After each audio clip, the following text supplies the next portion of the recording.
Good morning student. एक बार फिर आप सभी का जीव विज्ञान की ऑनलाइन कक्षा में स्वागत है। डियर स्टूडेंट, लास्ट वीडियो में हमने आपको लाइसोसोम की संरचना के बारे में बताया और आपको बताया कि लाइसोसोम की जो संरचना होती है, ठीक है, वो किस प्रकार की होती है। लाइसोसोम की संरचना एक छोटे थैलेनुमा संरचना के रूप में पाई जाती है। लाइसोसोम के चारों ओर एक झिल्ली पाई जाती है। क्या पाई जाती है? एक झिल्ली पाई जाती है। ये झिल्ली लाइपोप्रोटीन से क्या होती है? बनी होती है। यह झिल्ली किसके समान दिखाई देती है? प्लाज्मा झिल्ली के समान क्या है? दिखाई देती है। आपको बताया है कि लाइसोसोम के अंदर क्या पाई जाती हैं? पीठिकाएं पाई जाती हैं। पीठिका को अंग्रेजी में स्टोमा कहते हैं। पीठिका पाई जाती है, साथ में इसमें क्या पाई जाती है? रसधानियां पाई जाती है। तो लाइसोसोम के अंदर पीठिका और क्या पाई जाती है? रसधानियां पाई जाती है। रसधानियों के अंदर पाचक एंजाइम क्या है? पाए जाते हैं। आपको हम पहले ही बता चुके हैं कि लाइसोसोम का निर्माण गोल्जी काय और अंतःपृतव्य जालिकाओं के द्वारा होता है। इसके बाद हमने आपसे बात की थी कि लाइसोसोम के प्रकार, टाइप ऑफ लाइसोसोम। लाइसोसोम जो होते हैं वो मुख्य रूप से कितने प्रकार के होते हैं? 4 प्रकार के होते हैं। नंबर 1 प्राथमिक लाइसोसोम, दूसरा द्वितीयक लाइसोसोम, तीसरा होता है अवशिष्ट काय और चौथा होता है स्वभक्षी लाइसोसोम। ठीक है। प्राथमिक लाइसोसोम में हमने आपको बताया कि ऐसे लाइसोसोम जो गोल्जी काय से क्या होते हैं? बने होते हैं। गोल्जी काय से बने लाइसोसोम को प्राथमिक लाइसोसोम कहते हैं, जिसमें जल अपघटनीय एंजाइम क्या होते हैं? भरे हुए होते हैं। द्वितीयक लाइसोसोम, प्राथमिक जो लाइसोसोम गोल्जी काय से बने होते हैं, ये फैगोसोम, ठीक है, फैगोसोम से संलयित हो जाते हैं, फैगोसोम से जुड़ जाते हैं और जुड़ने के पश्चात द्वितीयक लाइसोसोम का क्या होता है? निर्माण होता है। ये क्या कहलाते हैं? द्वितीयक लाइसोसोम कहलाते हैं। अवशिष्ट लाइसोसोम मैंने आपको बताया, द्वितीयक लाइसोसोम के पाचन के पश्चात शेष बचे अवशिष्ट पदार्थ को, ठीक है, या शेष बचे पदार्थ को क्या कहा जाता है? अवशिष्ट काय लाइसोसोम कहा जाता है। स्वभक्षी लाइसोसोम ऐसा लाइसोसोम जो अपने ही कोशिका का क्या कर लेते हैं? भक्षण कर लेते हैं, उन्हें स्वभक्षी लाइसोसोम कहा जाता है। डियर स्टूडेंट, आज जो हम आपसे चर्चा करने जा रहे हैं वो है हमारा आज का टॉपिक, जिसका नाम है फंक्शंस ऑफ लाइसोसोम। लाइसोसोम के कार्य। ठीक है। सबसे पहले हम बात करेंगे लाइसोसोम के कार्यों के बारे में। लाइसोसोम के कार्य के पश्चात हम नेक्स्ट टॉपिक पर आपसे चर्चा करेंगे और उस टॉपिक का नाम होगा हमारा रिक्तिकाएं। तो आज सबसे पहला जो टॉपिक है जिस पर हम आपसे बात करने जा रहे हैं वो है functions of lysosome. Functions of lysosome, lysosome के कार्य। देखिए, लाइसोसोम के कार्यों पर हम बात कर रहे हैं। सबसे पहला कार्य है लाइसोसोम के कार्य और सबसे पहला कार्य है कोशिका विभाजन, सेल डिवीजन। सीडी लिखा है, सीडी का अर्थ होता है सेल डिवीजन। देखिए, कोशिका के अंदर समसूत्री और अर्धसूत्री विभाजन होता है। समसूत्री विभाजन को उत्प्रेरण करने के लिए, समसूत्री विभाजन को प्रारंभ करने के लिए, ठीक है, लाइसोसोम जो होता है, ठीक है, यानी कि समसूत्री विभाजन को, समसूत्री जो कोशिका विभाजन है उसका उत्प्रेरण और उसको प्रारंभ करने के लिए लाइसोसोम क्रियाएं काम करती हैं। कौन सी क्रियाएं काम करती हैं? लाइसोसोम क्रियाएं कार्य करते हैं। या हम सीधे शब्दों में कहें तो समसूत्री कोशिका विभाजन का उत्प्रेरण एवं प्रारंभन लाइसोसोम क्रिया द्वारा होता है। कौन सी क्रिया के द्वारा होता है? लाइसोसोम की क्रिया के द्वारा होता है। अर्थात लाइसोसोम की क्रिया द्वारा ही समसूत्री विभाजन का उत्प्रेरण होता है। समसूत्री विभाजन के लिए कोशिकाओं में कोशिकाएं उत्प्रेरित होती हैं और समसूत्री विभाजन क्या होता है? प्रारंभ होता है। तो लाइसोसोम जो होता है वो कोशिका विभाजन की क्रिया में क्या होता है, सहायक होता है। लाइसोसोम कोशिका विभाजन की क्रिया में क्या होता है, सहायक होता है। दूसरा है निषेचन में सहायक होता है, ठीक है, एंड फर्टिलाइजेशन, निषेचन के अंदर क्या होता है, सहायक होता है। देखिए निषेचन के अंदर किस प्रकार से क्या होता है, सहायक होता है। निषेचन की जब क्रिया होती है तो निषेचन की क्रिया के दौरान आपको हमने बताया ये शुक्राणु होता है शुक्राणु का शीर्ष भाग होता है, इसमें क्या पाया जाता है, एक्रोसोम पाया जाता है। शुक्राणु के शीर्ष भाग पर क्या पाया जाता है, एक्रोसोम पाया जाता है। और इस एक्रोसोम द्वारा लाइसोसोमल एंजाइम क्या है, स्रावित किए जाता है। इस एक्रोसोम के द्वारा लाइसोसोमल या लाइसोसोमी एंजाइमों का क्या किया जाता है, श्रावण किया जाता है। तो एक्रोसोम के द्वारा कौन से एंजाइम श्रावित होते हैं, लाइसोसोमी एंजाइम क्या होते हैं, श्रावित होते हैं, जो क्या करते हैं, यहां से एंजाइम श्रावित हुए और श्रावित होने के पश्चात ये अंडाणु होता है। तो अंडाणु के चारों ओर क्या होते हैं, ऊतक होते हैं। उन अंडाणु के चारों ओर ऊतकों के क्या कर देते हैं, घोल देते हैं। कौन घोल देते हैं, ये शुक्राणु के शीर्ष पर स्थित एक्रोसोम के द्वारा जो लाइसोसोम एंजाइम स्रावित होते हैं, ये लाइसोसोमी एंजाइम क्या काम करते हैं, अंडाणु के चारों ओर जो ऊतक होते हैं उन ऊतकों को क्या कर देते हैं, घोल देते हैं। तथा शुक्राणु जो होता है वो अंडाणु के अंदर, ठीक है, शुक्राणु को अंडाणु के अंदर प्रवेश कराने में क्या है, सहायक होता है। या शुक्राणु का अंडाणु में संलयित होने की क्रिया में क्या होता है, सहायक होता है। अर्थात लाइसोसोम जो होता है वो निषेचन की क्रिया में सहायक होता है। मैंने आपको बताया कि निषेचन की क्रिया के दौरान शुक्राणु का जो शीर्ष भाग होता है उसमें एक्रोसोम पाया जाता है। एक्रोसोम के द्वारा लाइसोसोमी एंजाइम स्रावित होते हैं। ये लाइसोसोमी एंजाइम जो होते हैं वो अंडाणु के चारों ओर जो ऊतक होते हैं उनको घोल देता है और इस शुक्राणु को अंडाणु के अंदर संलयित करने में क्या होता है, सहायक होता है। ठीक है, तो यहां से एक्रोसोम से क्या निकलते हैं, लाइसोसोमी एंजाइम निकलते हैं। ये लाइसोसोमी एंजाइम क्या करते हैं, अंडाणु के चारों ओर ऊतक होते हैं उनको घोल देते हैं और घोलने के पश्चात शुक्राणु अंडाणु के अंदर क्या कर जाता है, प्रवेश कर जाता है, संलयित कर जाता है। तीसरा पॉइंट है बाह्य कोशिकीय पाचन। बाह्य कोशिकीय पाचन, बाह्य कोशिकीय पाचन, एक्स्ट्रा सेलुलर डाइजेशन, बाह्य कोशिकीय पाचन। देखिए बाह्य कोशिकीय पाचन पर अब आपसे हम बात करते हैं। लाइसोसोम जो होता है, ठीक है, ये जैसे कोशिका मैं आपको बता देता हूं, ये कोशिका है, कोशिका के अंदर ये कोशिका झिल्ली या इसे हम प्लाज्मा झिल्ली भी बोलते हैं। इसके अंदर ये केंद्रक होता है, ये क्या होता है आपका लाइसोसोम होता है। ठीक है, तो यहां पर क्या है कि लाइसोसोम जो होता है ये लाइसोसोम है, ये लाइसोसोम किस ओर स्थानांतरित होता है, कोशिका झिल्ली की ओर क्या होता है, स्थानांतरित होता है। बाह्य कोशिकीय पाचन आपको बता रहे हैं और बाह्य कोशिकीय पाचन में बता रहे हैं कि लाइसोसोम जो होता है वो कोशिका झिल्ली की ओर क्या हो जाता है, स्थानांतरित होता है और स्थानांतरित होकर ये क्या होता है, बाहर की ओर जाकर के क्या है, फट जाता है और इसमें भरे हुए जल अपघटनीय एंजाइम क्या है, कोशिका के बाहर आ जाते हैं।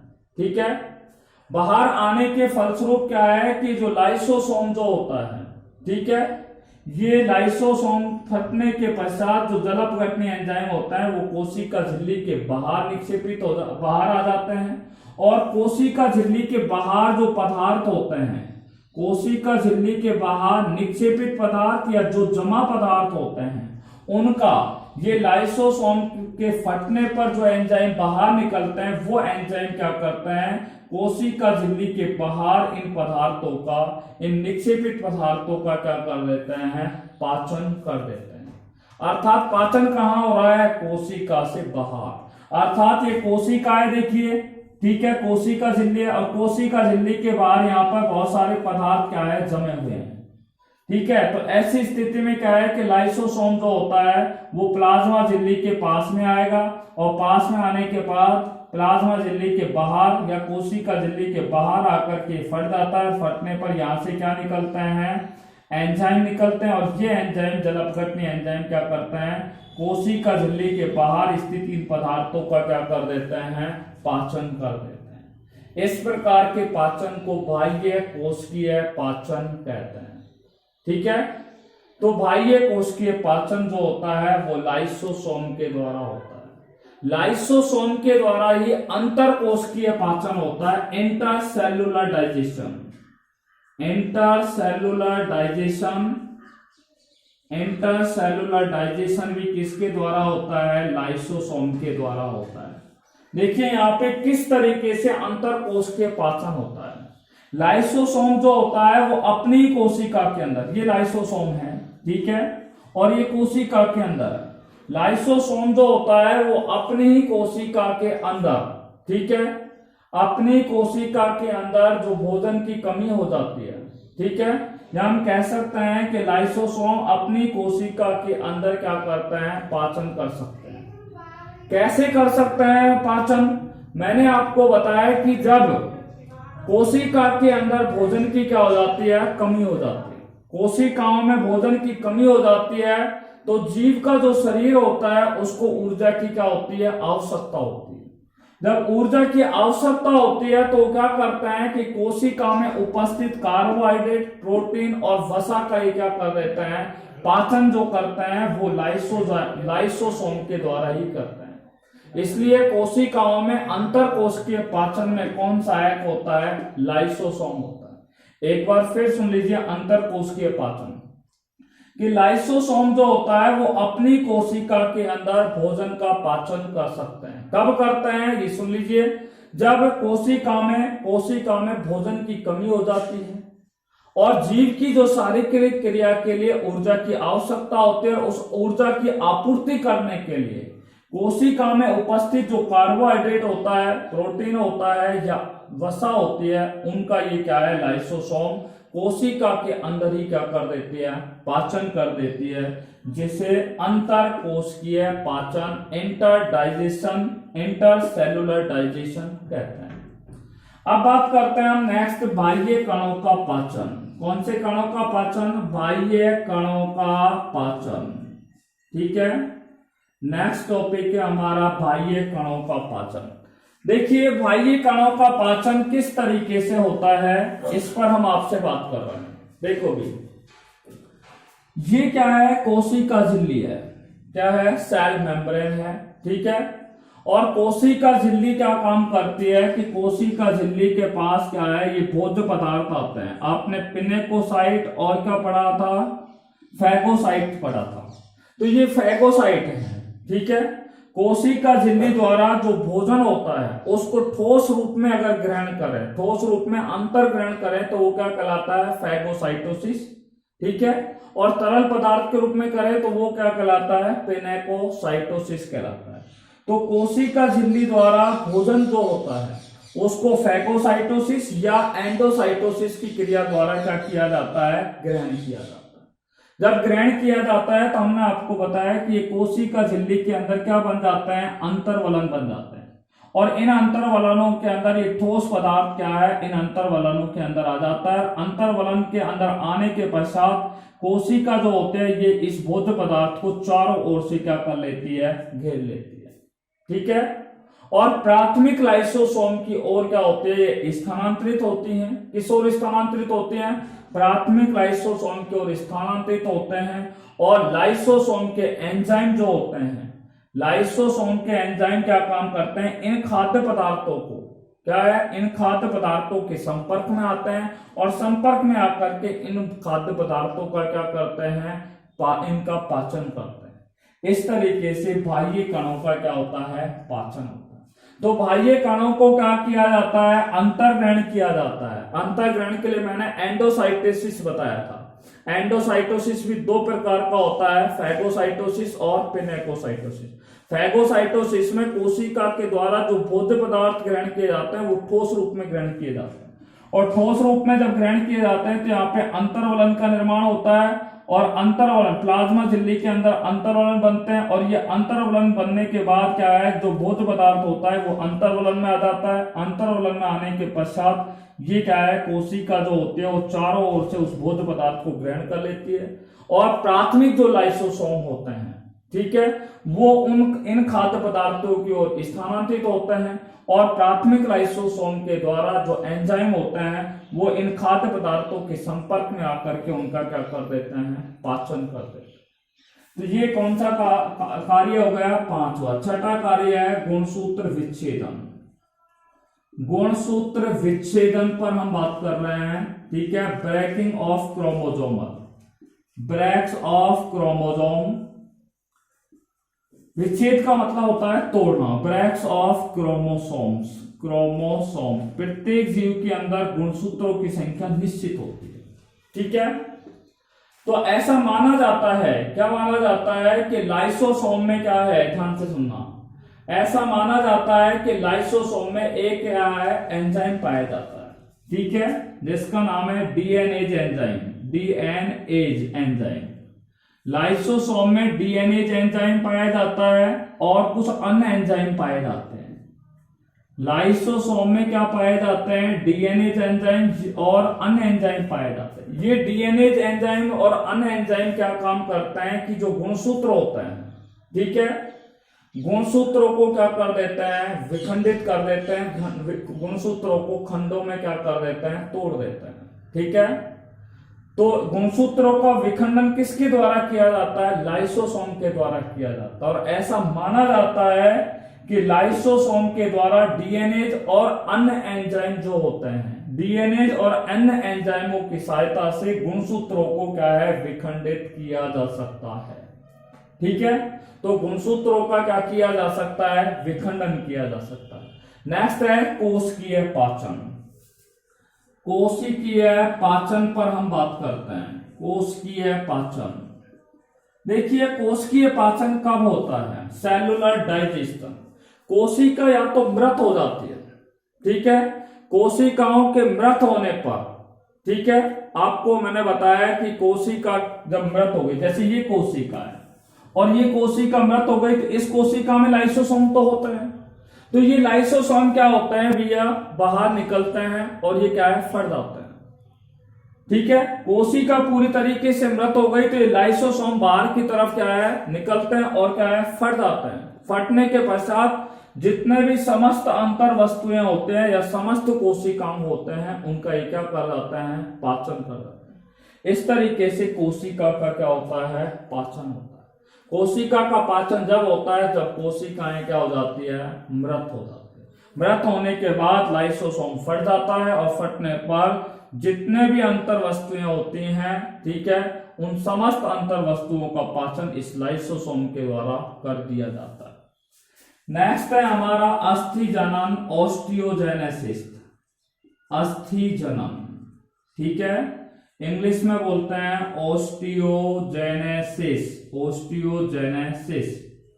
अस्थि जनन क्या है, देखिए अस्थि जनन पर आपसे बात करें तो आपको बता दें कि अस्थि जनन की क्रिया के दौरान क्या होता है कि अस्थियों के अंदर एक अस्थियों का जब निर्माण होता है तो एक कोशिका होती है जिसको ओस्टियोब्लास्ट कोशिका कहते हैं, और ओस्टियोब्लास्ट जो कोशिका होती है उसमें लाइटिक एंजाइम साबित होता है। ओस्टियोब्लास्ट कोशिकाओं से कौन सा एंजाइम साबित होता है, लाइटिक एंजाइम साबित होता है। अस्थियों के निर्माण के लिए मैंने आपको बताया, अस्थियों के निर्माण के लिए ऑस्टियोब्लास्ट कोशिका होती है, ऑस्टियोब्लास्ट कोशिकाओं से लाइटिक एंजाइम क्या होता है, स्रावित होता है, जो कि क्या काम करता है, कार्टिलेज, कार्टिलेज का जो मैट्रिक्स होता है उस कार्टिलेज के मैट्रिक्स का क्या करते हैं, उनको अपक्षेपित कर देता है, उसको अपर्दन कर देता है, उसको डिसॉल्व कर देता है, और इस प्रकार से अस्थियों का क्या हो जाता है, निर्माण। तो हमने बात की थी लाइसोसोम के कार्य। लाइसोसोम का पहला कार्य है कोशिका विभाजन की क्रिया में सहायक होता है। नंबर 2, लाइसोसोम जो होता है वो निषेचन की क्रिया में सहायक होता है। नंबर 3, लाइसोसोम जो होता है वो बाह्य कोश के पाचन में सहायक होता है। नंबर 4 लाइसोसोम जो होता है वो अंतर कोशिकीय पाचन की क्रिया में सहायक होता है। नंबर 5 लाइसोसोम बाह्य कणों के पाचन की क्रिया में क्या होता है, सहायक होता है। नंबर 6 लाइसोसोम गुणसूत्र विच्छेदन की क्रिया में सहायक होता है। नंबर 7 लाइसोसोम जो होता है वो कोशिकीय पाचन की क्रिया में सहायक होता है। और नंबर 8 लाइसोसोम अस्थि जनन की क्रिया में क्या होता है, सहायक होता है। इसी के साथ हमारा लाइसोसोम कोशिकांग क्या है, समाप्त हुआ। नेक्स्ट कोशिकांग पर हम आपसे बात कर रहे हैं जिसका नाम है रिक्तिका। What is the meaning of vacuoles, ठीक है, देखिए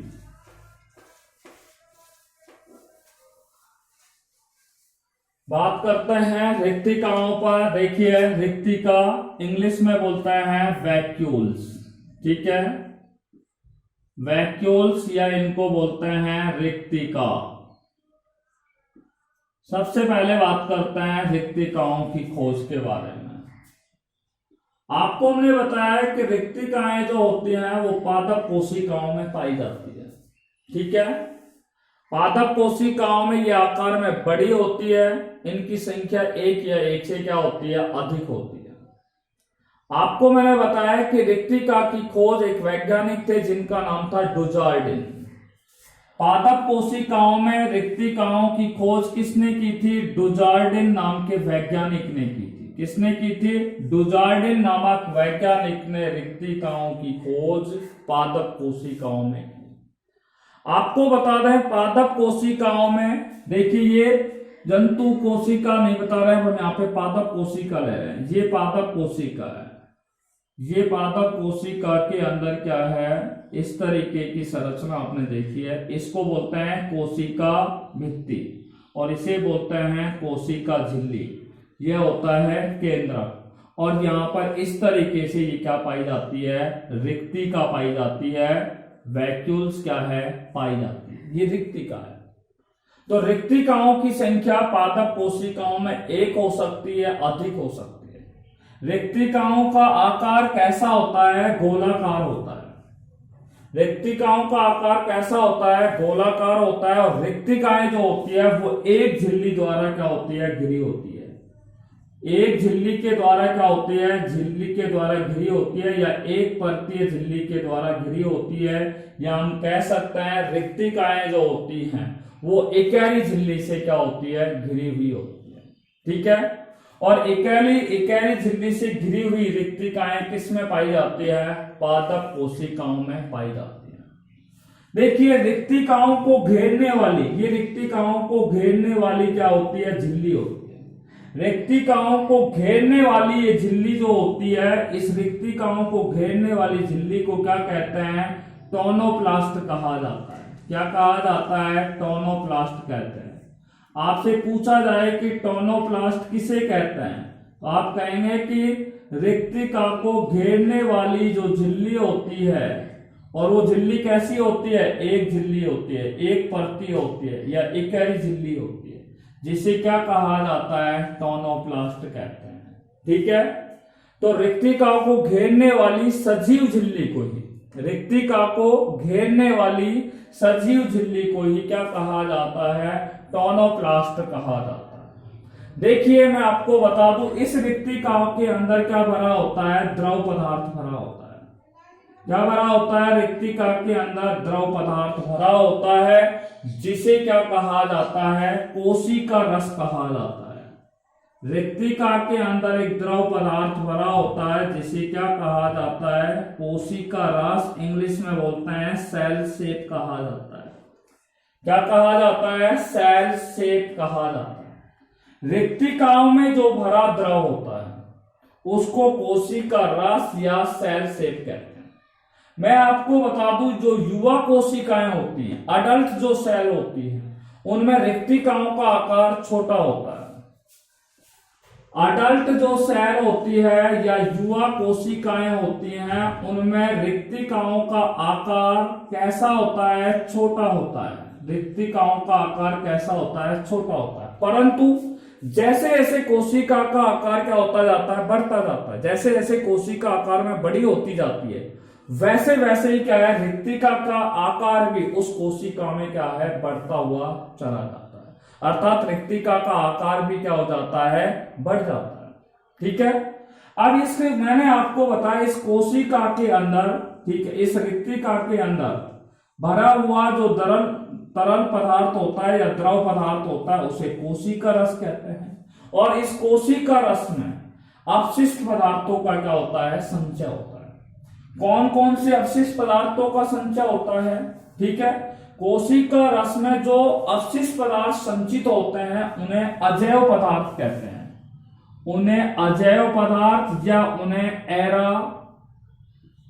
एरागिस्टिक, ठीक है, उन्हें अजैव पदार्थ कहा जाता है या उन्हें एरागास्टिक पदार्थ कहा जाता है। एरागास्टिक पदार्थ कहा जाता है। उन्हें अजैव पदार्थ या उन्हें एरागास्टिक पदार्थ कहा जाता है। एक बार फिर सुनिए, कोशिका रस में अपशिष्ट पदार्थों का संचय होता है जिन्हें अजैव पदार्थ या उन्हें एरागास्टिक पदार्थ कहा जाता है। इसमें इस कोशिका रस के अंदर कौन से अजैव पदार्थ होते हैं मैं आपको बता दूं। नंबर 1, कोशिका रस के अंदर क्या पाए जाते हैं, एमिनो अम्ल पाए जाते हैं, ठीक है, मिनरल साल्ट पाए जाते हैं, खनिज लवण पाए जाते हैं। क्या पाए जाते हैं, मिनरल साल्ट या खनिज लवण इनके अंदर क्या है, पाए जाते हैं। इनके अंदर क्या पाई जाती है, शर्कराएं पाई जाती है। फ्रक्टोज शर्करा है, ठीक है, सुक्रोज है, गैलेक्टोज है, माल्टोज है, ग्लूकोज है, ये शर्कराएं इनके अंदर क्या है, पाए जाते हैं। साथ में इनके अंदर कार्बनिक जो पदार्थ होते हैं, कौन से पदार्थ होते हैं, कार्बनिक पदार्थ जो होते हैं वो घुलित अवस्था के रूप में इनके अंदर क्या है, पाए जाते हैं। मैं आपको बता दूं कि फल और फूल वाली कोशिकाएं होती हैं। फल व फूल वाली कोशिकाओं का रंग पीला, नीला या लाल होता है। ये किसके कारण होता है, फल वाली कोशिकाएं जो होती हैं उनका रंग पीला, नीला या लाल किसके कारण होता है, क्योंकि इनकी जो रिक्तिकाएं होती हैं उन रिक्तिकाओं के अंदर एंथ्रोसाइनिन वर्णक पाया जाता है। कौन सा वर्णक पाया जाता है, एंथ्रोसाइनिन वर्णक पाया जाता है। फल फूल वाली कोशिकाओं का रंग पीला, नीला, ठीक है, या लाल एंथ्रोसाइनिन वर्णक के कारण क्या है, होता है या पाया जाता है। इसी के साथ रिक्तिकाओं का टॉपिक अभी हमारा पूरा नहीं हुआ है। कल हम नेक्स्ट क्लास में रिक्तिकाओं के प्रकारों के बारे में बात करेंगे, रिक्तिकाओं के कार्यों पर आपसे बात करेंगे। Till then take care by corona, be safe and be happy. Thanks very much.